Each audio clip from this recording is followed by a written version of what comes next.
Hello friends, welcome to our channel IAS Darbar. June 22 के discussion में आपका बहुत बहुत स्वागत है। तो आज के एक्सप्रेस डिस्कशन में हमें बहुत कुछ खास मिलने वाला है। खास करके जो बैकग्राउंड आज हम डिस्कस करने वाले हैं वो बहुत ही ज़्यादा साउंड होगा, तो आपको अंत तक बने रहना है। हालांकि अभी हम लोग देखेंगे क्या क्या इंपॉर्टेंट फैक्ट्स हमें जानना है इस पूरे डिस्कशन में, लेकिन उसके पहले एक छोटी सी अपील है गाइज। जो नए लोग हैं, पहली बार सुन रहे हैं इस वीडियो को, प्लीज़ वो सब्सक्राइब कीजिए। अभी आपको पता है कि हमारा जो प्रीवियस चैनल था स्टेप अप आईएएस, वो टेक्निकली फॉल्ट की वजह से हमने इसको खो दिया है। लेकिन ये जो चैनल है इसमें हम इस डिस्कशन को कंटिन्यू कर रहे हैं। ये न्यू चैनल है, इसको आपको ही आगे बढ़ाना है। तो ये बहुत मेरी हम्बल रिक्वेस्ट है आप सभी लोगों से कि जो मेरे फॉलोअर हैं या जो नए लोग हैं वो भी प्लीज़ स्टेटस के माध्यम से, शेयर के माध्यम से, व्हाट्सएप, फेसबुक पे आप प्लीज़ इसको और आगे बढ़ाइए। तो आइए कोटेशन से आज के डिस्कशन की शुरुआत करते हैं। और आज का कोटेशन है बी आर अम्बेडकर साहब का।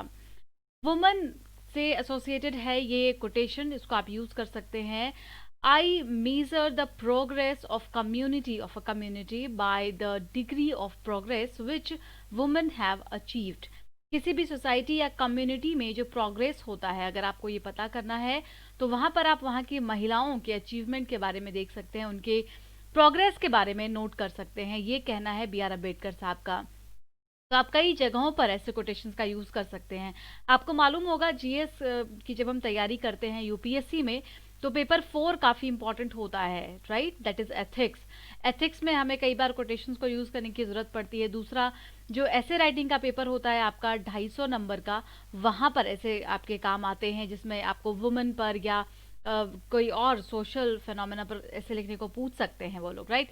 तो ये आपको एक जगह पर नोट करते जाना है और याद करते जाना है, बिकॉज कॉपी में, सिलेबस में तो बहुत सारी चीज़ें हैं। नाउ इट्स नेसेसरी कि सारी चीज़ें हमारे दिमाग में रहें।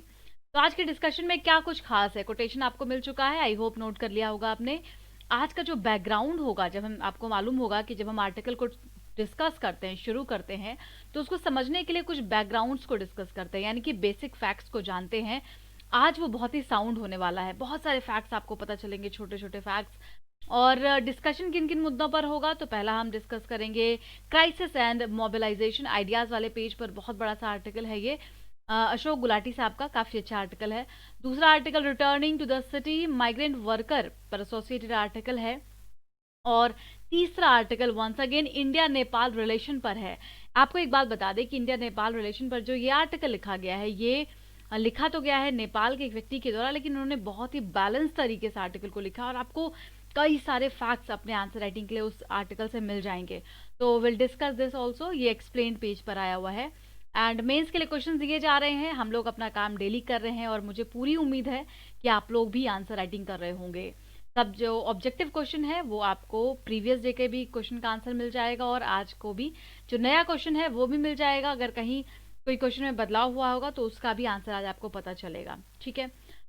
तो देखिए, ये सारे फैक्ट्स हैं। इसके अलावा भी जब हम आर्टिकल में जाएंगे तो साथ साथ में देखते जाएंगे, लेकिन आज जो आपको पता चलेगा वो है नेपाल एंड इंडिया का क्या सिग्निफिकेंस है आपस में। कालापानी डिस्प्यूट, जो कि कालापानी डिस्प्यूट बहुत ज़्यादा न्यूज़ में है, और क्या इसका एग्जैक्टली क्या टेरिटरी, कुछ लोग नए होंगे जो इस डिस्कशन में जुड़े होंगे तो उनको हमें बताना बहुत ज़रूरी होगा। इंडिया नेपाल के बीच में जो ट्रीटी हुई है वो कितनी इंपॉर्टेंट है, कब हुई है, पंचेश्वर डैम कहाँ पर है, एंड इसके बाद ये 2 ऑर्डिनेंस जो हाल ही में पेश किए गए हैं, ये जानना बहुत ज़रूरी है, बहुत ज़्यादा इंपॉर्टेंट है ये दोनों ही ऑर्डिनेंस।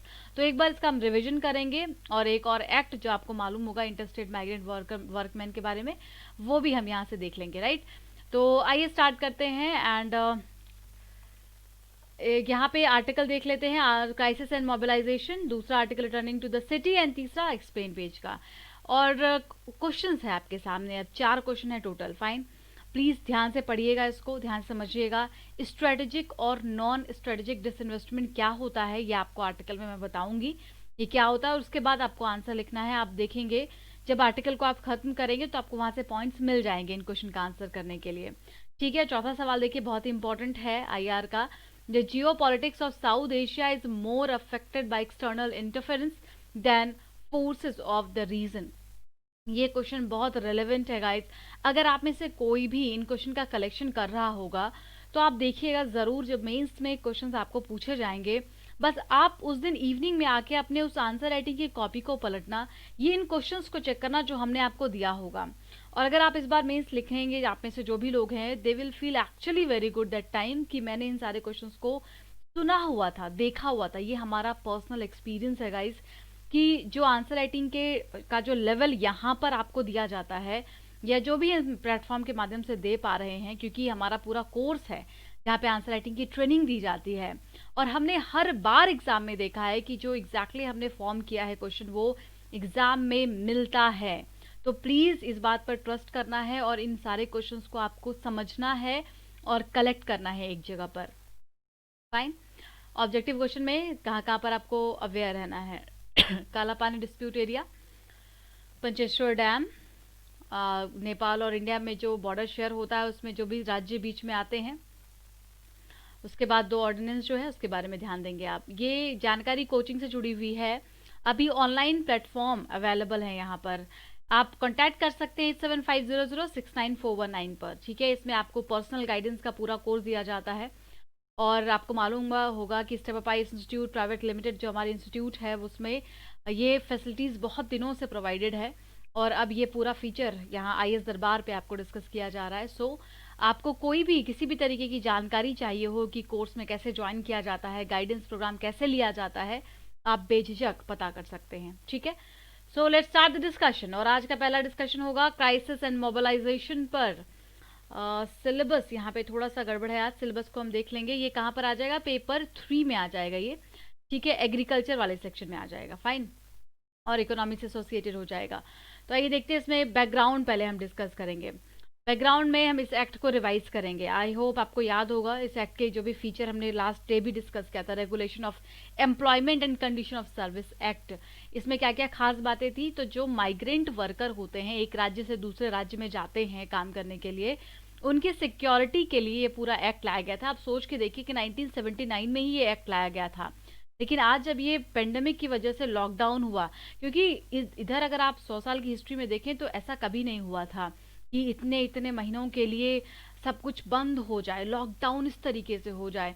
तो ये शायद इस इतिहास में पहली बार हुआ है। और इसके बाद जो सिचुएशन आपको देखने को मिली, जो माइग्रेंट वर्कर की समस्याएं आपके सामने आई हैं, उसको एड्रेस करना बहुत ज़रूरी हो गया है। तो आपके सामने ऐसा नहीं है कि पहले एक्ट नहीं था, पहले एक्ट था, और ये 79 का जो ये एक्ट है, ये बहुत ज़्यादा ज़रूरी है इस बार के लिए। इस पर मुद्दा उठेगा और इस पर क्वेश्चंस भी आएंगे। तो इसके लिए एक्ट लाया गया था, जहां पर ये क्लियर कट कहा गया था कि कैसे फॉर्मलाइज करना है चीज़ों को, कैसे उनको लाइसेंस प्रोवाइड करना है, कैसे कॉन्ट्रैक्टर को जो वर्कमैन हैं, जो वर्कर हैं, उनका पूरा लिस्ट तैयार करना है, उनका नाम नोट किया जाना चाहिए, और उनको प्रॉपर अलाउंसेस वगैरह दिए जाने चाहिए। अगर उनको रोजगार नहीं मिल रहा है या एक जगह से दूसरी जगह पर उनको जाना पड़ रहा है काम के लिए, तो अलाउंसेस उनको मिलने चाहिए, पेमेंट उनको दिया जाना चाहिए समय पर। और साथ में कुछ सोशल सिक्योरिटी नॉर्म्स को भी जोड़ने की बात कही गई है कि आप उनको मेडिकल फैसिलिटीज प्रोवाइड करें, एकोमोडेशन प्रोवाइड करें। और क्योंकि देखिए अभी प्रॉब्लम यही हुई कि जब पेंडेमिक आया और सब कुछ बंद हो गया, तो ये सारे लोग, माइग्रेंट वर्कर के पास ऑब्वियसली देने को रेंट नहीं था, और उनको घर खाली करना पड़ा बिकॉज मकान मालिक का प्रेशर था दूसरी तरफ से। फिर उनके पास खाने को ऐसे कुछ पैसे एक्स्ट्रा नहीं थे, जिससे क्योंकि उनका काम बंद हो चुका था। तो ये सारी जो समस्याएं उनके सामने आई हैं, उनको एड्रेस करना आज सबसे ज़्यादा ज़रूरी हो चुका है। तो ये एक्ट आपको बहुत अच्छे से मालूम होना चाहिए। दूसरा ऑर्डिनेंस की बात कर लेते हैं। 2020 में ही 2 ऑर्डिनेंस लाया गया है। पहला ऑर्डिनेंस का नाम याद रखिएगा, farmers producer trade and commerce promotion and facilitation. याद रखना है क्या, प्रमोशन एंड फैसिलिटेशन ऑर्डिनेंस। क्या कहा गया है, ध्यान से पढ़ना है। इसमें फार्मर के डेफिनेशन को बताया गया है, क्योंकि हमने पहले इन सब चीज़ों को डिस्कस किया हुआ है। तो यहाँ पे जो नए लोग होंगे वो प्लीज स्लाइड पर रुकेंगे, ध्यान से इसको पढ़ेंगे, अपना नोट्स तैयार करेंगे, फिर आगे बढ़ेंगे। जो पुराने लोग हैं वो रिवीजन करते चले जाएंगे। फार्मर को डेफिनेशन को तय किया गया, भाई फार्मर कैसे कंसिडर किए जाएंगे, जो फार्मर का प्रोड्यूस है उस प्रोड्यूस में क्या क्या चीज़ें आएगा, क्या क्या इसमें इंक्लूड होती है, fruit, spices, sugar cane, wheat, rices, ये सब तो हैं।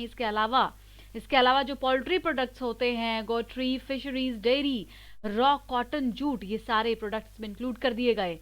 इसके बाद ऑर्डिनेंस क्या कहता है, ऑर्डिनेंस जो कहता है, ये बहुत जरूरी बात है, barrier free trade farmer produce की बात करता है कि बैरियर को फ्री करना है। जब फार्मर अपने सामानों को अपने फार्म से लेकर के जाए तो वो कहीं भी स्वतंत्र रूप से बेच सकता है, यानी कि अब उनको मंडी में जाने की आवश्यकता नहीं, कंपलसरी नहीं होगा। एपीएमसी एक्ट के तहत जो उन पर कंपल्शंस लगाए गए थे उसको ईज कर दिया गया है, ठीक है। So trade off farmers produce, उसके बाद कुछ अदर चीज़ों को यहाँ पर अलाउ किया गया है। इंटर स्टेट ट्रेड जो होता है वहाँ पर क्या क्या हो सकता है, किस चीज़ को आउटसाइड किया गया है। प्लेसेस ऑफ ट्रेड भी यहाँ पर रिकॉग्नाइज किया गया है कि जो प्रोडक्शन जहाँ पर हो, कलेक्शन, एग्रीगेशन, और प्लेसेस कौन कौन सा है, तो farm gate, factory premises, warehouse, cold storage, इन सभी को प्लेसेस को यहाँ पर तय किया गया है जहाँ पर कि ये प्रोडक्शन जो है वो या कलेक्शन या एग्रीगेशन को परफॉर्म किया जा सकता है। इसके बाद एलिजिबिलिटी फॉर ट्रेड भी डिसाइड किया गया है। आपको ये चीज़ों को याद करना पड़ेगा फ्रेंड्स, क्योंकि यहाँ से क्वेश्चन प्रीलिम्स में भी आ सकते हैं और मेंस में भी आ सकते हैं, और अगर नहीं भी आए मेंस में तो आपको इनडायरेक्टली इन चीज़ों को लिखना होता है। फाइन। एंड इलेक्ट्रॉनिक ट्रेडिंग के बारे में उसमें बताया गया है कि पहले तो ऑर्डिनेंस ने परमिट कर दिया electronic trading of the farmer produce. अब उनको, क्योंकि हम लगातार जो फिजिकल कांटेक्ट है उसको कम कर रहे हैं, सोशल डिस्टेंसिंग को मेंटेन कर रहे हैं, तो इसके लिए जो इलेक्ट्रॉनिक प्लेटफॉर्म्स हैं वो बहुत तेज़ी से उभर रहे हैं। चाहे आपका कोई पैसे लेने वाला प्लेटफॉर्म हो, या फार्मर के लिए हेल्प प्रोवाइड करने वाला प्लेटफॉर्म हो, या फिर जो शॉपिंग होती है ऑनलाइन वो हो, तो ये चीज़ें काफ़ी उभर रही हैं और इसमें अब फार्मर्स को भी जोरों शोरों से जोड़ा जा रहा है यहाँ पर। तो ये बहुत इंपॉर्टेंट है। इसके लिए कंप्लेंट का सिस्टम भी बनाया गया है कि कोई डिस्प्यूट अराइज होता है तो कहाँ पर अप्लाई कर सकते हैं। सब डिविजनल मजिस्ट्रेट के पास जाया जा सकता है किसी भी तरीके की परेशानी होने पर। दूसरा ऑर्डिनेंस क्या कहता है, the farmers empowerment and protection agreement. अब एम्पावरमेंट भी करना है और प्रोटेक्ट भी करना है, इसके लिए भी कानून ले आया गया है कि कहीं गलती से भी कोई ट्रेडर या कोई भी व्यक्ति फार्मर का गलत फायदा ना उठा ले, उसके लिए भी ऑर्डिनेंस सवाल उठाता है। That provides a framework for the protection. तो प्रोटेक्शन करना है फार्मर का, एम्पावर करना है फार्मर को। यहाँ पे सेल एंड परचेज तो होगा ही फार्म प्रोडक्ट्स का, साथ में उनका प्रोटेक्शन का भी ध्यान रखा जाएगा। इसके बाद कुछ एग्रीमेंट्स वगैरह तय किए जाएंगे जो फार्म प्रोड्यूसर्स होंगे और जो बाकी जैसे फार्मर्स हैं और इसके अलावा जो लोग बायर्स हैं उनके बीच में प्रॉपर एग्रीमेंट होगा। अगर कोई स्पॉन्सर कर रहा है, जब जब फसल बोई जाती है उस समय में अगर कोई स्पॉन्सर कर रहा है तो उसका प्रॉपर एक एग्रीमेंट तय होगा। तो ये सारी चीज़ें यहाँ पर दे दी गई हैं। ड्यूरेशन ऑफ द एग्रीमेंट भी तय किया जाएगा। The minimum period of the agreement will be 1 crop season. ऐसा नहीं कि आप एग्रीमेंट को एक क्रॉप सीजन के पहले ही ब्रेक करो, तो ऐसा प्रॉपर एक टाइम दे दिया है। मैक्सिमम होगा 5 साल का, तो एक क्रॉपिंग सीजन जो कि 3 से 4 महीने का हो सकता है, और उसके बाद मैक्सिमम कितना हो जाएगा, 5 साल तक का। ये एग्रीमेंट में टाइम फिक्स कर दिया गया है। अब चलते हैं मेन आर्टिकल पर, और जानना बहुत ज़रूरी है क्योंकि अशोक गुलाटी साहब बहुत अच्छा आर्टिकल लिखते हैं। ये बैलेंस व्यू देते हैं, ऐसा नहीं है कि गवर्नमेंट के खिलाफ ही लिखते हैं या गवर्नमेंट के सपोर्ट में ही लिखते हैं, बैलेंस व्यू में लिखते हैं। अब इनका कहना है कि जो इकोनॉमी है हमारी और कोरोना वायरस की वजह से एक तो इस पर काफ़ी प्रभाव पड़ा, काफ़ी स्ट्रेसफुल कंडीशन हो गई, और दूसरा क्या हुआ कि बाकी जो अदर फ्रंट थे, जैसे कि हम जब इंटरनल सिक्योरिटी की बात करते हैं तो बॉर्डर पर चाइनीज़ इनकर्जन का हो जाना, इन सभी ने एक के बाद एक प्रॉब्लम क्रिएट करनी शुरू कर दी। और इस सब का भार कहाँ पड़ेगा, ऑब्वियसली हमारी इकोनॉमी पर पड़ेगा। तो आपको नहीं लगता कि फिजिकल डेफिसिट जो है वो अभी तक जो प्रोजेक्ट किया जा रहा था कि 10 से 12% तक जा सकता है जीडीपी का, वो काफ़ी और इवन आगे जा सकता है, क्योंकि अभी एक तरफ तो सरकार कोशिश कर रही है कि कैसे हम इकोनॉमिक कंडीशन को नॉर्मल करें, बचाएं, अपनी जीडीपी को नॉर्मल रखने की कोशिश करें, निगेटिव में ना जाने पाए, क्योंकि स्थिति इतनी खराब है। दूसरी तरफ जब हम देख रहे हैं कि स्ट्रेटेजिक पर्सपेक्टिव से भी चीज़ें गड़बड़ हो रही हैं, तो एक के बाद एक इकोनॉमी को मार झेलनी पड़ रही है। क्या ज़रूरत है अब यहाँ पे, किस चीज़ की आवश्यकता है, तो इनका कहना है कि यहाँ पर बहुत ही कैलकुलेटिव काम करने की ज़रूरत है, एक प्रॉपर स्कैनिंग करने की ज़रूरत है। जो पब्लिक एक्सपेंडिचर होता है, मतलब ये जो खर्चे सरकार कर रही है ना, तो सरकार के द्वारा किया जाने वाला जो खर्च है वो प्रोडक्टिव होना चाहिए। It should be productive. ये अगर अनप्रोडक्टिव हुआ तो प्रॉब्लम क्रिएट हो जाएगी, ठीक है।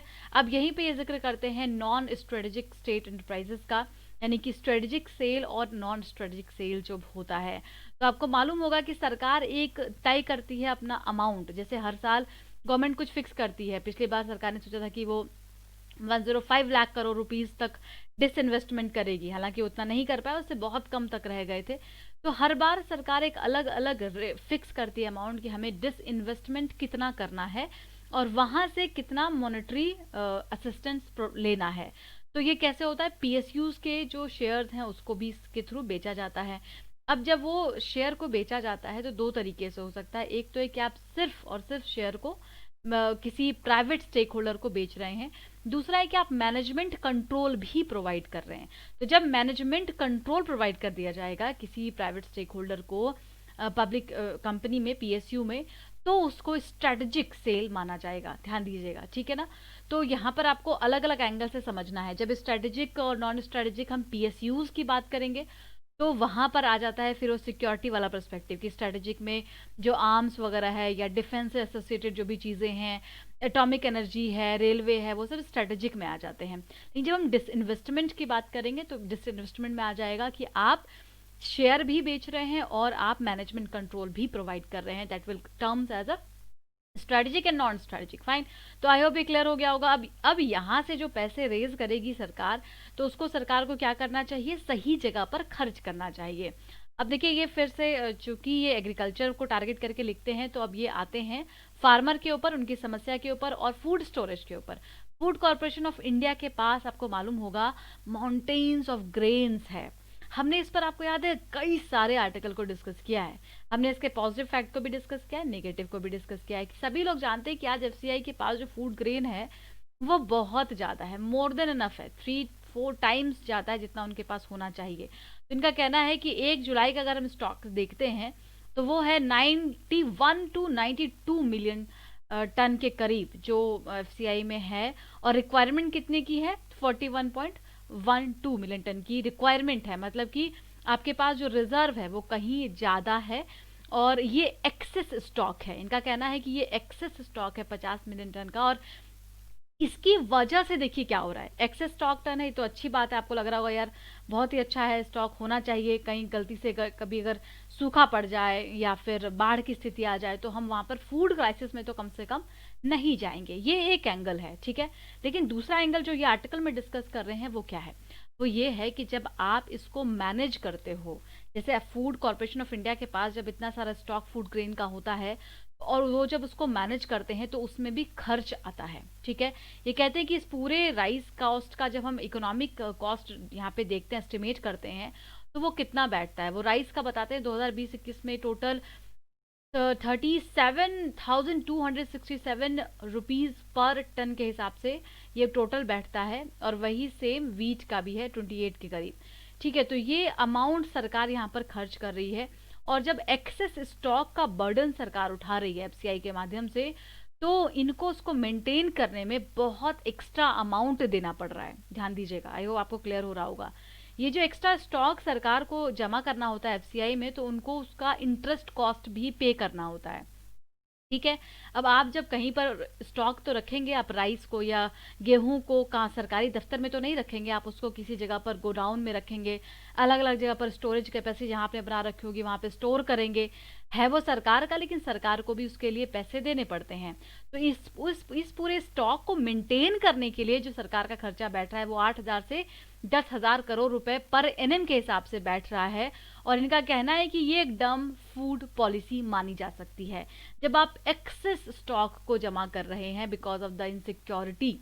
Now the recent amendment in the essential commodity act, अभी कुछ पॉजिटिव भी डिस्कस करते हैं। पहले तो एसेंशियल कमोडिटी एक्ट में बदलाव हुआ है ना, याद होगा आपको कि फूड ग्रेन जो फूड आइटम्स हैं उनको बाहर किया गया है ताकि ये जो स्टॉक लिमिट है उसको बढ़ाया जा सके। साथ में ऑर्डिनेंस के माध्यम से उसको भी बढ़ा दिया गया है। दूसरी चीज़ क्या होती है कि एसेंशियल कमोडिटी एक्ट में सरकार जो एसेंशियल चीज़ें होती हैं, क्रूड ऑयल, फूड ग्रेन, इन सब के रेट को फिक्स करती है कि कितने दामों पर वो बिकेगा, कितने दामों पर वो बाहर भेजा जाएगा, उसको कितना एक्सपोर्ट करना है, कितना एक्सपोर्ट नहीं करना है, कब रोकना है। तो इससे जब सरकार ने इसको बाहर कर दिया तो अब फार्मर के पास और स्पेस मिल गया, ठीक है, कि वो अपने सामान को आराम से एक्सपोर्ट कर सकते हैं, बाहर भेज सकते हैं, किसी भी दाम पर बेच सकते हैं जो उनको मिल रहा हो। और यहाँ पर जो प्राइवेट सेक्टर्स हैं, प्राइवेट स्टेक होल्डर्स हैं, उनको भी थोड़ी रियायत और रिलीफ यहाँ से मिल जाएगी। एक्स्ट्रा ऑर्डिनरी प्राइस क्लॉज, अब यहाँ पे एक और भी बात है जो बहुत इंपॉर्टेंट है। इनका कहना है कि एक क्लॉज है एक क्लॉज है जिसको कि डिलीट कर दिया जाना चाहिए। वो क्लॉज है एक्स्ट्रा ऑर्डिनरी प्राइस राइज का।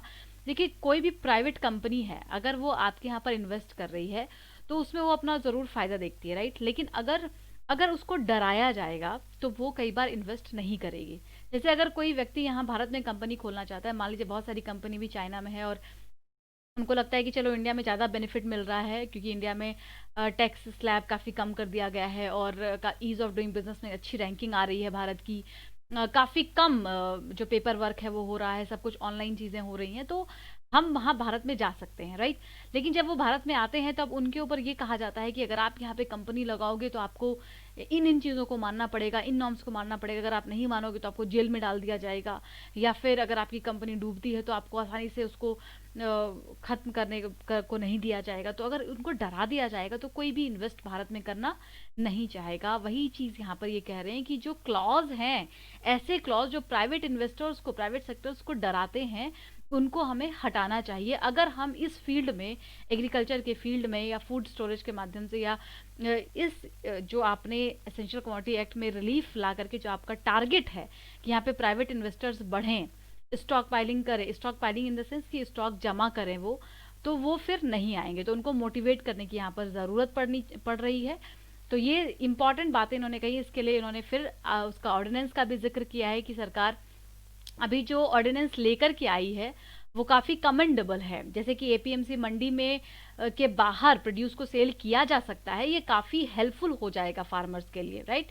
तो ये अच्छी अच्छी चीज़ें कही गई हैं। यहाँ पे मोनोपोली जो है उसको काउंटर करने में मदद मिल सकती है। And but if the central ordinance is implemented in true spirit, अब अल्टीमेटली बात कहाँ वहीं पर पहुंच जाती है कि कानून तो हमने बहुत बना लिए, लेकिन उस कानून का इम्प्लीमेंटेशन क्या है और कितना है, ये काफ़ी ज़रूरी है ना। हो तो गेम चेंजर तभी साबित होगा ये ऑर्डिनेंस जो सरकार लेकर के आई है, जब उसको इम्प्लीमेंट कर दिया जाए। आपको याद है हमने एक दिन इस ऑर्डिनेंस का निगेटिव वर्जन भी डिस्कस किया था, इसको क्रिटिसाइज भी कर रहे थे।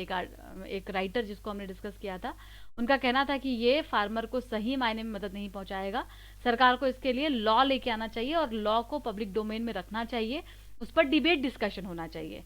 बट अशोक गुलाटी जी क्या बोलते हैं, इनका कहना है कि ये जो ऑर्डिनेंस है गेम चेंजर हो सकता है, क्योंकि ये फार्मर को सीधे तौर पर मदद पहुंचा रहा है, लेकिन तब जबकि वो सही तरीके से इंप्लीमेंट हो जाए।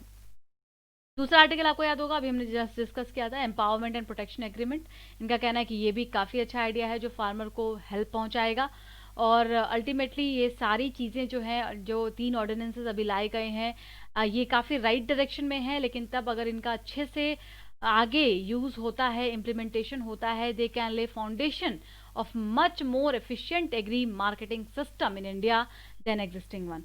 ये जो कानून अभी बदले जा रहे हैं ना, ये बहुत अच्छा और एफिशिएंट तरीके से सिस्टम को स्टैब्लिश कर सकते हैं, इनमें इतनी पोटेंशियल है। मेन लॉसेस, अब देखिए क्या कह रहे हैं, that main losses in this game would be some अरहटियाज दैट द कमीशन एजेंट। अब क्या हुआ, लोग सरकार ने कहा कि एपीएमसी मार्केट के बाहर भी बेचा जा सकता है। तो जो ये एजेंट लोग होते हैं ना बीच में, जो सारा सामान वगैरह फार्मर से लेकर के और बड़े बड़े बायर्स को देते हैं, निगोशिएट करवाते हैं, उनका इसमें नुकसान हो सकता है। लेकिन आपको याद होगा एक आर्टिकल हमने और डिस्कस किया था, और उस आर्टिकल में, बहुत पहले का वो आर्टिकल था, उसमें कहा था कि ऐसा नहीं है, जो कॉमन एजेंट्स हैं ना, ये अभी भी अपना फ़ायदा निकाल लेंगे। कैसे?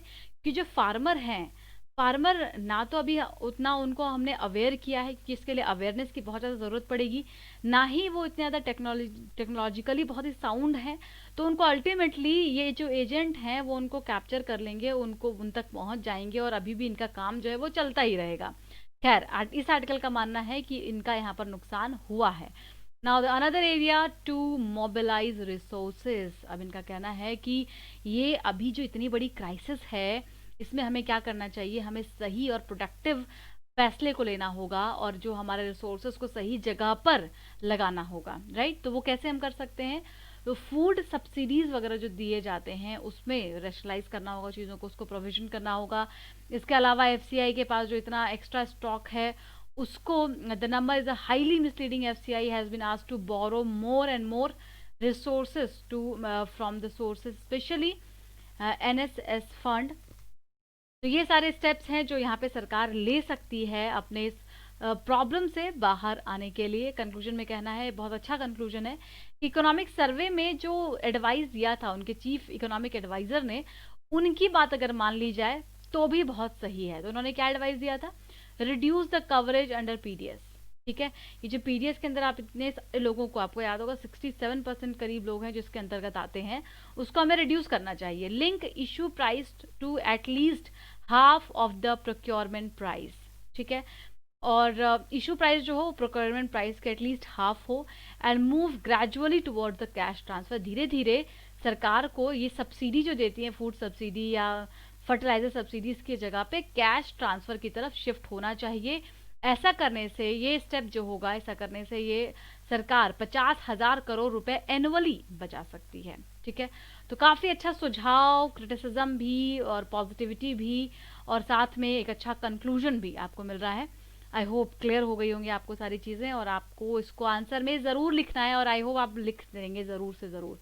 ठीक है, ना आगे बढ़ते हैं। Returning to the city, returning to the city आ जाएगा पेपर 1 में, पॉपुलेशन एंड इट्स इश्यूज में। अभी माइग्रेंट वर्कर का यहाँ पर जिक्र हो रहा है। देखिए इसमें क्या कहा गया है। सबसे पहले तो आपको मालूम होगा, जब से अनलॉक हुई है ना चीज़ें, रेलवे स्टार्ट हो गया, और जो माइग्रेंट वर्कर है उनको घर जाने की आज़ादी मिल गई, तो सारे लोग अपने घर की तरफ जाने लगे थे, राइट। ऑलमोस्ट जो भी राज्य डिपेंडेंट थे लेबर पर, दूसरे राज्यों के लेबर पर, उनको लेबर नहीं मिल रहा है आज, ये हालत हो गई थी, क्योंकि सारे लोग अपने घर की तरफ भाग रहे थे। इतनी इनसिक्योरिटी आ गई थी लोगों के मन में। बट एक अच्छी बात ये है कि अब सभी लोग अपने अपने काम पर वापस लौट रहे हैं धीरे धीरे। हालांकि जो पेंडेमिक है, जो डर है, वो आज भी उतना ही ज़्यादा है। आज केसेस भी बढ़ते जा रहे हैं, लेकिन कहीं ना कहीं इसको मैनेज किया जा रहा है और इकोनॉमी को बैलेंस करने की कोशिश की जा रही है। Higher demand in some sector, इतने बड़े लॉकडाउन में भी कुछ ऐसे सेक्टर रहे जहां पर डिमांड हाई रही हमेशा। कौन से लोग हो सकते हैं वो? एसेंशियल प्रोडक्ट वाले। जैसे आप भूखे तो नहीं रह सकते, 3 महीने का लॉकडाउन रहा, तो 3 महीने में क्या आपने खाना नहीं खाया? बिल्कुल खाया, आपने ज़्यादा ही खाना खाया, बल्कि बिस्किट, स्नैक्स, ये सारी चीज़ें ज़्यादा सोल्ड हुई। नूडल्स, क्योंकि सारे लोग घर पर थे, और घर पर थे तो इसके लिए ज़्यादा ऑब्वियसली लोग इन चीज़ों की डिमांड कर रहे थे। सैनिटाइजर, सोप, ये सारी जो कंपनियों हैं, इनका डिमांड हाई रहा थ्रू आउट द लॉकडाउन। ठीक है, तो ये एक अच्छी बात है। इसके अलावा कुछ अदर जो सेक्टर है, while the health care and telecom industry operated even during the lockdown, उनको ऑपरेट करना था, बिकॉज जो ये सब कंपनियां हैं ये तो चली रही थी, जैसे हेल्थ केयर या टेलीकॉम वगैरह है, वो अपना पूरे काम पर थे। टू व्हीलर मेकर्स, उनका भी बेनिफिट हुआ। कैसे? क्योंकि लोग भीड़ भाड़ से बचने के लिए टू व्हीलर का सहारा ले रहे थे, अपनी स्कूटी या अपने बाइक को यूज़ कर रहे थे। तो इससे जो ई कॉमर्स प्लेटफॉर्म है या फिर टू व्हीलर बनाने वाली कंपनियां हैं, उनका भी फायदा हुआ। तो इस तरीके से ये सारे ऐसे सेक्टर रहे जहां पर, अभी तो हमने बहुत सारे सेक्टर का जिक्र नहीं किया है, जो एसेंशियल रहे, जिनकी की ज़रूरत पड़नी ही पड़नी थी, वो सारे इस दौरान चलते रहे। ठीक है, बैक टू वर्क। अब क्या हो रहा है, जो बाकी वर्कर हैं वो लगातार अपने अपने अपने काम पर लौटना शुरू कर चुके हैं। ये एक अच्छी बात है, क्योंकि अभी जो स्थिति थी वो बहुत ज़्यादा ख़राब हो गई थी। कई ऐसे राज्य में, जैसे हरियाणा वगैरह है, वहाँ पर इस समय में ज़रूरत थी लोगों की, लेकिन वो वहाँ पर मौजूद नहीं थे, लेबर मौजूद नहीं थे।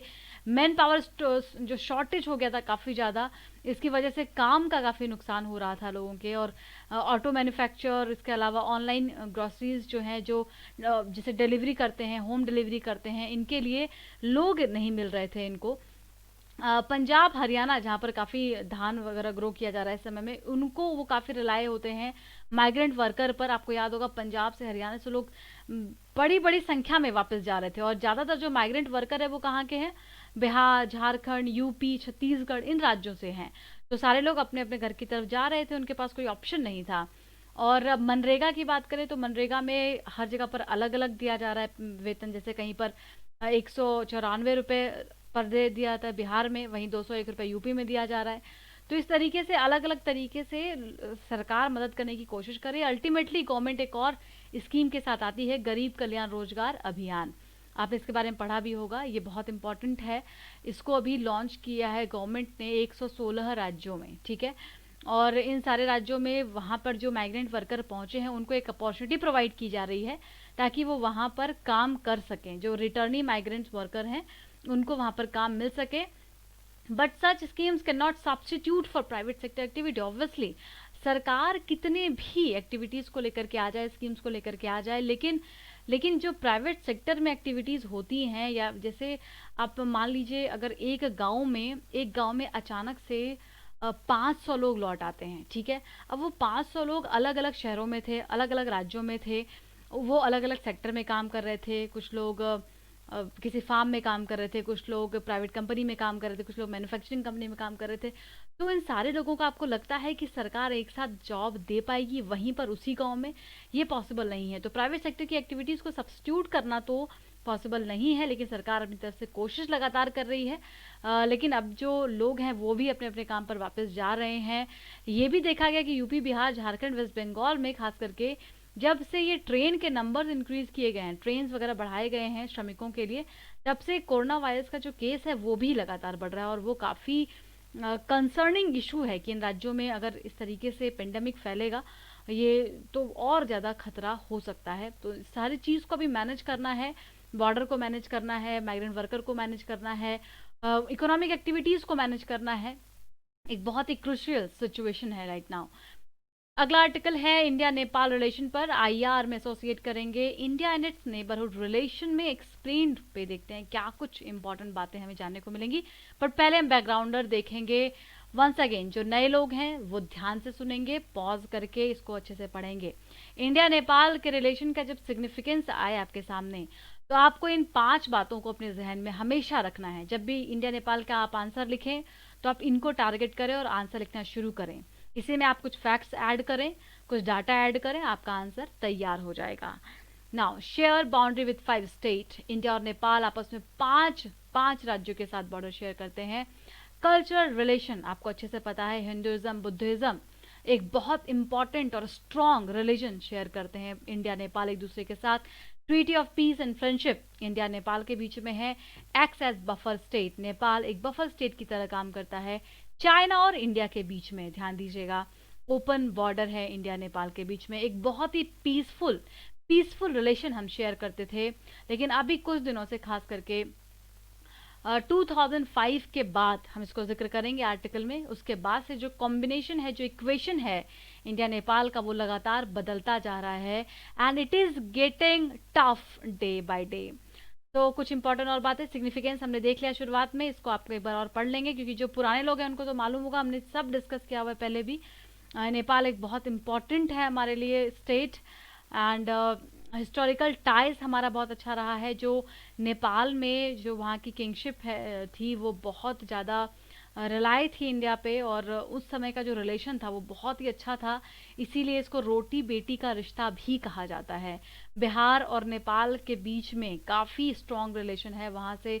इवन आपने अभी कुछ दिनों पहले एक न्यूज़ आई थी, सुना होगा कि बिहार के लोगों की ज़मीनें हैं जो नेपाल की तरफ पड़ती हैं, उस बाउंड्री पर पड़ती हैं, और अभी तक इतना अच्छा सिचुएशन था कि लोग आसानी से जाते हैं एक दूसरे जगह पर, अपना काम करने को जाते हैं बिल्कुल नॉर्मल डे की तरह, जैसा कि आप इंडिया में एक जगह से दूसरी जगह पर जाते हैं वैसे ही। लेकिन अभी वो जो इंसिडेंट हुआ था वो भी काफ़ी दुखद था, जिसमें कि यहाँ के जो लेबर है वो वहाँ जा रहे थे, अपने खेतों में काम करने को जा रहे थे, उनको उनके साथ गलत व्यवहार किया गया, उन पर ऑब्वियसली जो टॉर्चर किया गया वो ऑब्वियसली गलत था। और ये दिखाता है कि कैसे दोनों देशों का जो इक्वेशन है वो काफ़ी बदल रहा है, एक टफ सिचुएशन की तरफ हम आगे बढ़ रहे हैं। आखिर क्या कारण है इसके पीछे, यही हम आर्टिकल में आज जानेंगे। Treaty of peace and friendship 1950 का इंडिया नेपाल के बीच में हुआ है, ये भी याद रखना है। रेसिडेंस, प्रॉपर्टी, बिजनेस मूवमेंट, हर चीज़ को हम शेयर करते हैं और अच्छा पीसफुल ट्रीटमेंट किया जाए, ये इस ट्रीटी में कहा गया है। काला पानी एरिया जो है वो एक बहुत बड़ा मुद्दा है, यहाँ ध्यान दीजिएगा। काला पानी एरिया यहाँ पर इसके साथ प्रॉब्लम ये है, ये उत्तराखंड में अभी इस पूरे रीजन को दर्शाया गया है इंडिया के मैप में, लेकिन वहीं दूसरी तरफ नेपाल ने भी इस रीजन को अपने मैप में दर्शाया है। तो आप थोड़ा सोच करके देखें कि दोनों देशों के बीच में इस एरिया को लेकर के बहुत ज़्यादा विवाद अब हो गया है, पहले नहीं था, अब ये विवाद लगातार बढ़ रहा है। काला पानी का रीजन कहाँ पर है, उत्तराखंड में है, ये याद रखिएगा आप। और यहीं पर काली रिवर है, ये भी याद रखना है। काली रिवर जो है वही डिस्प्यूट का एक बहुत बड़ा कारण है। सगौली ट्रीटी हुई थी 1816 में, बहुत डिटेल में डिस्कस किया था ना हम लोगों ने। 1816 में जब ये ट्रीटी हुई थी तो वहीं पर काली रिवर को बाउंड्री माना गया था। लेकिन अब काली रिवर में भी जो जो स्ट्रीम्स हैं वो अलग अलग स्ट्रीम्स हैं। अब एक नदी को नेपाल अपना बॉर्डर मानता है और दूसरी नदी को भारत अपना बॉर्डर मानता है। इसको लेकर के इतने ज़्यादा विवाद बढ़ते जा रहे हैं दोनों देशों के बीच में, ठीक है। तो ये आप लोकेशन देख सकते हैं। मैं फिर से रिक्वेस्ट कर रही हूँ जो फ्रेशर हैं वो प्लीज़ यहाँ पर रिलैक्स होकर के इसको सुनेंगे, पॉज करके इसको लिख लेंगे, फिर आगे बढ़ेंगे। मेन आर्टिकल पर चलते हैं, क्या कहा गया है।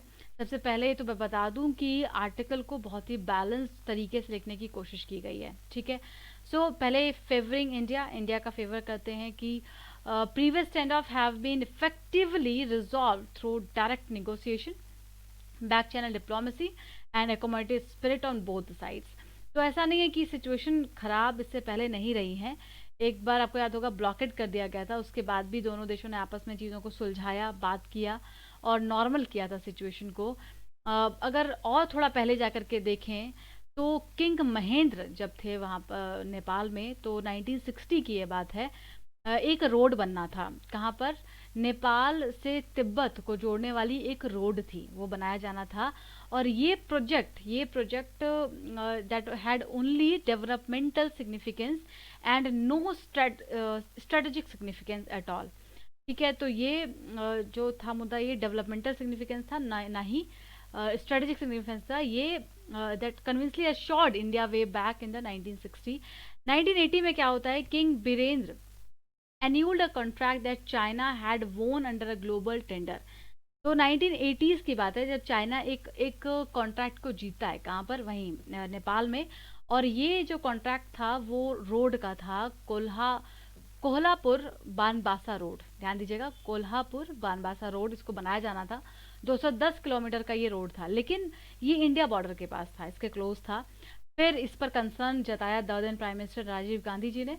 और इस पर जब कंसर्न उठाया गया तब जो उस समय के किंग थे बीरेंद्र, उन्होंने इसको इंडिया को दे दिया, ठीक है। आपको समझ में आ रहा है कि क्या इक्वेशन था, कितनी फ्रेंडशिप थी, कितना वैल्यू था एक दूसरे के लिए, कितना रिस्पेक्ट था एक दूसरे के लिए, कि जब इंडिया ने कहा कि यहाँ हमारा सिक्योरिटी कंसर्न हो सकता है, इश्यूज हो सकते हैं, चाइना को ये प्रोजेक्ट ना दिया जाए बिकॉज ये इंडिया के बॉर्डर के पास है, तो इस प्रोजेक्ट को किसको दे दिया जाता है, भारत को दे दिया जाता है।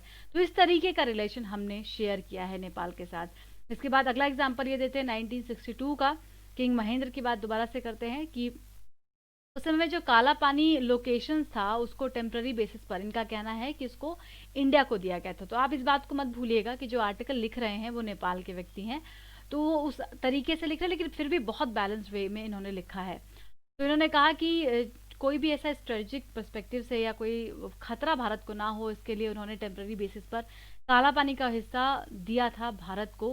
However this is not in the line, लेकिन इसके बाद अब जो सिचुएशन है वो बदल चुकी है। और इसके लिए एक जिक्र करते हैं, हमने इस आर्टिकल को डिस्कस भी किया था कि जो प्रीवियस आर्टिकल डिस्कस किया गया जिसमें कि एंटी इंडियन नेशनलिज्म का जिक्र किया गया था, तो ऐसा नहीं है। जब वहाँ पर मोनार्क थी वहाँ पर और जो गवर्नमेंट थी जैसे नेपाली कांग्रेस है, वो बहुत ही अच्छा रिलेशन शेयर करते हैं थे भारत के साथ। आज जो सिचुएशन है नो डाउट वो बहुत बदल गई है, एक टर्निंग पॉइंट आता है, 12 पॉइंट अंडरस्टैंडिंग, ध्यान दीजिएगा। 2005 की बात है, इसको साइन किया गया, इंक्लूडिंग मॉइस्ट और जो अदर नेपाल की 8 पॉलिटिकल पार्टी ने इसको साइन किया। कहाँ पर, 2005 में दिल्ली में, ठीक है। और दिल्ली ने, देखिए बता दूं कि इंडिया ने नेपाल में डेमोक्रेसी को लाने में बहुत मदद की है, ठीक है। तो आप इसको जब पढ़ेंगे तो आपको यही कहानी क्लियर होगी। आपको मैं यहीं पे समझाती हूँ थोड़ा सा कि इंडिया ने बहुत वहाँ पर लोगों को या वहाँ के पॉलिटिकल लीडर्स को काफ़ी मोटिवेट किया कि वो डेमोक्रेसी को लेकर के आए और जो मोनार्की है वो ख़त्म हो। और इसके लिए 2005 में 12 पॉइंट अंडरस्टैंडिंग एक क्रिएट होती है और सभी के बीच में साइन की जाती है। तो मतलब उस समय में इंडिया का पूरा आप कह सकते हैं रिलेशन नेपाल के साथ था, बहुत ही अच्छा था। नेपाल की इंटरनल पॉलिटिक्स में इंडिया का वो योगदान था, वहाँ के रिफॉर्म में, वहाँ के ट्रांसफॉर्मेशन में इंडिया का योगदान था। तो एक बहुत ही अच्छे अलायंस की तरह नेपाल और इंडिया तब साथ थे। बट उसके बाद प्रॉब्लम कहाँ से आनी शुरू होती है, तो कहना है कि इम्पोज सेक्युलरिज्म का बीच में जिक्र करते हैं कि जब कॉन्स्टिट्यूशन को बनाया जा रहा था तो उसमें बात उठ रही थी कि जो सेक्युलरिज्म है अगर आप वहाँ पर सही मायने में ला, जैसे ईयू ने कहा था, यूरोपियन यूनियन ने कहा था कि अगर आप सेक्युलरिज्म को सही मायने में ला रहे हैं तो वहाँ पर आपको कन्वर्जन का अधिकार देना होगा। ठीक है, कन्वर्जन मतलब जो जिस धर्म में चाहे वो जा सकता है अपनी आज़ादी से, इलीगल नहीं होना चाहिए। तो ये ईयू ने अपनी तरफ से कहा था। और अगर ऐसा नहीं होता है तो मतलब इसको उन्होंने इम्पोज्ड सेक्युलरिज्म कहा था वहाँ पर। Now India supports to radical federalism and China's insecurity. अब देखिए कैसे टर्निंग पॉइंट आता है और कैसे चीज़ें बदलती हैं यहाँ पर। हुआ क्या, हुआ ये कि ईयू और यूएस एक्टिव होते हैं नेपाल की पॉलिटिक्स में, लेकिन उसके साथ इंडिया भी होते हैं। ठीक है, तो इंडिया, ईयू और यूएस एक, आप कह सकते हैं कि एक गुट में होते हैं। और नेपाल के पॉलिटिक्स का जो ट्रांसफॉर्मेशन हो रहा था, जो चेंज हो रहा था, वहाँ पर जो फेडरलिज्म आ रहा था, तो फेडरलिज्म की जगह पर एक रेडिकल फेडरलिज्म को लाने की कोशिश की जा रही थी। ठीक है, एंड इसमें कहीं ना कहीं पार्टिसिपेट कर रहे थे ये कंट्रीज। अब क्या हुआ, चाइना को इनसिक्योरिटी चाइना की बढ़ती चली गई। चाइना को ये लगा कि ये जो देश हैं इंडिया, यूएस, ईयू, ये इन अपना प्रेजेंस नेपाल में लगातार बढ़ा रहे हैं। और अगर अगर इनका नेपाल की इंटरनल पॉलिटिक्स में इतना ज़्यादा प्रेजेंस बढ़ा तो फिर चाइना के लिए खतरा हो सकता है। ठीक है, अब आपको समझ में आ रहा, तो चाइना ने क्या किया, चाइना ने ह्यूज इन्वेस्टमेंट क्रिएट किया। चाइना ने वहाँ पर टूरिज्म को टारगेट किया, पोस्ट अर्थ रिकंस्ट्रक्शन स्टार्ट किया, ट्रेड एनर्जी के लिए काम किया। तो चाइना के पास पैसे की कमी है क्या? बिल्कुल भी नहीं है। तो चाइना ने क्या किया, फटाफट अपना जो उनका तरीका है इन्वेस्टमेंट से अपना प्रेजेंस दिखाने का, है ना, उसको स्टार्ट किया। डेवलपमेंट से लेकर के, टूरिज्म को बढ़ाने से लेकर के, रिकंस्ट्रक्शन वर्क तक मैसिवली नेपाल में करना शुरू कर दिया और एक तरीके से अपना प्रेजेंस को बढ़ाते चले गए। वहीं दूसरी तरफ भारत क्या कर रहा था, भारत नेपाल के साथ बहुत ही अच्छा रिलेशन शेयर कर रहा था, लेकिन उन्होंने 2005 में एंट्री दी मॉइस्ट को, कम्युनिस्ट को। उन्होंने कहा कि जो कम्युनिस्ट हैं उनको जो फुल वहाँ की डेमोक्रेसी है, जो पॉलिटिकल पार्टीज हैं, उसमें एंट्री मिलनी चाहिए। और उसके लिए भारत ने सपोर्ट किया और वही कम्युनिस्ट, वही माओइस्ट की जो पार्टी है वो आज भारत के खिलाफ खड़ी है वहाँ पर। इसी को ये बता रहे हैं रिलेशंस देन एंड नाउ। अब क्या होता है, दो सवाल उठता है। दो सवाल ये उठता है कि एक तो मोनार्की की बात करते हैं कि जब रिलेशन था, जब मोनार्की खत्म हुई तो क्या वहाँ पर जो वहाँ का पूरा सिस्टम था वो बदल गया। दूसरा है, and does India have any institutional ally left in Nepal, क्या कोई भी इंस्टीट्यूशनल अलाइज बचे हैं अब नेपाल में वहाँ पर नेपाली कांग्रेस या मोनार्की के अलावा? क्योंकि फेज जो 2005 के बाद का है, प्री का तो पता है, प्री 2005 में मोनार्की और नेपाली कांग्रेस थे जो कि टोटल प्रो इंडियन गवर्नमेंट थी। अगर वो मोनार्की भी थी तो वो भी बिल्कुल प्रो इंडियन थी। लेकिन जब हम पोस्ट 2005 फेज की बात करते हैं तो सिचुएशन बिल्कुल बदलता हुआ नजर आता है वहाँ पर।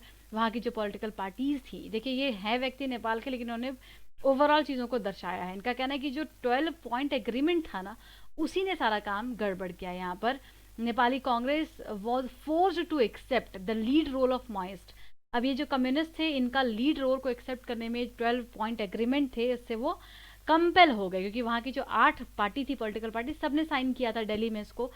और आपको बता दें कि ये Nepali Congress was formed in India, इसको इंडिया में ही बनाया गया था 20th सेंचुरी में। ये बताते हैं कि देखिए इंडिया के साथ कितना अच्छा रिलेशन शेयर होता था कि जो वहाँ पे अब इस चीज़ को साइन कर चुके हैं, या बाकी जो अलाइज हैं वो भी इस बात पर पछता रहे हैं कि क्यों क्यों इंडिया ने कम्युनिस्ट को लीड रोल में आने दिया वहाँ पर, क्यों इनको इनका दबदबा वो बढ़ने के लिए वहाँ पर दिया। क्योंकि अभी क्या हुआ, ये वहाँ की जो गवर्नमेंट है वो चाइना की तरफ ज़्यादा झुकी हुई है because of the many reason. और उसके पीछे एक रीज़न ये भी है।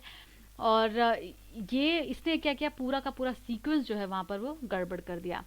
Now India's old allies today, अब जो पहले इंडिया के साथ थे अब वो इंडिया के खिलाफ हैं। कहीं ना कहीं वो जो पार्टी है, कम्युनिस्ट पार्टी, उन्होंने अपने आप को वहाँ पे नेशनलिस्ट पार्टी बना दिया इंडिया की खिलाफत करके और एक एंटी इंडिया सेंटिमेंट्स को ला करके। तो 12 पॉइंट एग्रीमेंट का ये बार बार जिक्र करते हैं कि ये एक ऐसा टर्निंग पॉइंट रहा जिसने कि नेपाल की पॉलिटिक्स को पूरी तरीके से बदल दिया और भारत के साथ इसके रिश्ते को बहुत कमज़ोर बना दिया। The present allies of India, अब मोनार्की, नेपाली कांग्रेस के अलावा अगर हम बात करते हैं तो ये जिक्र करते हैं नेपाल की आर्मी का, जो कि इंडिया के साथ रहती है या इंडिया का साथ देती है, जिक्र करते हैं। अभी जो ब्लॉकेड हुआ था वहाँ पर भारत की तरफ से किया गया था, तो वहाँ के जो प्राइम मिनिस्टर हैं उनको कहा गया था कि आप इनिशिएट कीजिए, आप बात कीजिए, लेकिन उन्होंने कोई भी इनिशिएशन नहीं लिया था, इंडिया के इनविटेशन को रिजेक्ट कर दिया था, रिफ्यूज़ कर दिया था। तब भी जो वहाँ की आर्मी थी वो इंडियन आर्मी से मिलती है, बात करती है और अपना जो रोल है उसको उन्होंने प्ले किया, उस ब्लॉकेड को ख़त्म किया और फिर से इंडिया नेपाल के रिलेशन को बहुत अच्छा बनाने में मदद की थी। ठीक है, तो अल्टीमेटली इन्होंने एक बैलेंस व्यू को देने की कोशिश की है यहाँ पर। आई होप आपको समझ में आ गया होगा आंसर राइटिंग के लिए क्वेश्चन। अब पढ़ के देखिएगा, आपको मजा आएगा। प्लीज़ आंसर लिखिए, एक क्वेश्चन तो आप ज़रूर लिखिएगा आज। एंड प्लीज़ फ्रेंड्स, फिर से रिक्वेस्ट करूँगी कि शेयर ज़रूर कीजिए। आप लोग घबराएं ना, ये चैनल स्टार्ट हो गया है और स्टार्ट ही रहेगा, भले ही आप जितने लोग देख रहे हैं उतने ही देखें, मुझे कोई फ़र्क नहीं पड़ता। लेकिन हाँ, अगर आप लोग इसको शेयर करेंगे, लोगों तक पहुँचाएंगे, तो एक अच्छी बात होगी, थोड़ी खुशी मिलेगी। देखिए आज का पहला क्वेश्चन क्या है, काला पानी डिस्प्यूटेड एरिया। इसमें दो स्टेटमेंट है, आपको बताना है। आपको ध्यान से पढ़ना है, यहाँ पे कंफ्यूज बिल्कुल ना हो और फटाफट देखते ही इसका आंसर ना दें। तो सही आंसर आपको देना है कमेंट बॉक्स में। दूसरा सवाल पंचेश्वर डैम को लेकर के है, कहाँ पर है ये एग्जैक्टली इसमें लिखा हुआ है कि इंडिया बांग्लादेश के पार्टिसिपेंट्स ने बनाया गया है और गंगा रिवर पर है। तो सही आंसर अगर आपको पता होगा तो आप बताएंगे कमेंट बॉक्स में। और तीसरा सवाल भी इंडिया नेपाल को लेकर के ही है। अगला सवाल farmer produce trade commerce ordinance को लेकर के, पढ़िएगा ज़रूर। आपको ये नहीं सोचना है कि ये पहले वाला ही क्वेश्चन है, ये दूसरा क्वेश्चन है, इसको पढ़ के फिर इसका आंसर करना है। ठीक है, अब लास्ट डे के क्वेश्चन का आंसर देख लेते हैं। 2017 का जो एक्ट हमने डिस्कस किया था, हेल्थ केयर अमेंडमेंट एक्ट वाला, उससे रिलेटेड है ये दोनों स्टेटमेंट। आपको याद होगा सैटरडे का डिस्कशन था हमारा। It makes committing suicide and non criminal offence, इसको क्या बना दिया था, नॉन क्रिमिनल बना दिया था। ये तो सही था, हमने डिस्कस किया था उस दिन। It fulfils India's commitment on convention on person with disability, ये भी सही था, हमने उस दिन डिस्कस किया था, आंसर हो गया सी। अगला सवाल है which of the following passes connects India and China, Shipki La, Banihal और लिपू लेक। ठीक है, तो क्या क्या इसका आंसर हो जाएगा, शिपकिला, बनिहाल और लिपू लेक। तो इसका आंसर, ये शिपकिला उस दिन हमने डिस्कस किया था, ये आपको मैंने गलती से लद्दाख बोल दिया था, इसका आंसर हिमाचल प्रदेश ही है। ठीक है, तो ये हिमाचल प्रदेश में है और ये लेपू लेक कहाँ पर है, ये उत्तराखंड में है। तो 1 और 3 is the right answer. Banihal एक बार चेक करना पड़ेगा। तो आई होप, जो मुझे लग रहा है इसका आंसर ए होना चाहिए।